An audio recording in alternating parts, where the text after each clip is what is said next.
اسی طریقے کے ساتھ آگے کہتے ہیں کہ چنگیاں دے لڑ لگیاں جولی پھل پہ اور بریاں دے سنگ رلیاں اگلے بھی ڈھل گئے. ہم اس کو ڈھل کہتے ہیں، گر گئے، یعنی کہ کہتا ہے چنگیاں دے لڑ لگیاں. ہم نے اچھے لوگوں کے ساتھ جب دوستی کی، اچھے لوگوں کے ساتھ بیٹھنا اٹھنا کیا تو ہماری جھولی میں پھل پہ، یعنی ہماری جھولی جو ہے وہ خوشیوں سے، ثمرات سے، پھلوں سے بھر گئی. بریاں دے سنگ رلیاں، برے لوگوں کے ساتھ کی تو پھر کیا ہوا؟ تو کہتا ہے کہ اگلے بھی ڈھل گئے، یعنی کہ ڈھل گئے اور ڈھل گئے. ہم ہندکوں میں اس کو ڈھل گئے کہتے ہیں، یعنی وہ جو پہلے کی جو جھولی بھری ہوئی تھی ہماری پھلوں کے ساتھ، خوشیوں کے ساتھ، شادمانیوں کے ساتھ، وہ ساری بھی ضائع ہو گئی.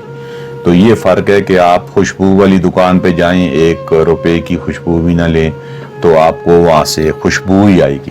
ڈھیر کے اوپر چلے جائیں یا کسی بدبو والی جگہ چلے جائیں اور آپ لاکھ کوشش کریں کہ آپ کے پاؤں گندے نہ ہوں، آپ کے پیزار چپلیاں گندے نہ ہوں، بوٹ گندے نہ ہوں، لیکن کچھ نہ کچھ گندگی وہاں سے آپ کو ضرور لگ جائے گی. اسی لیے کہتے ہیں کہ انسان اپنی محفل سے، اپنے دوستوں سے پہچانا جاتا ہے.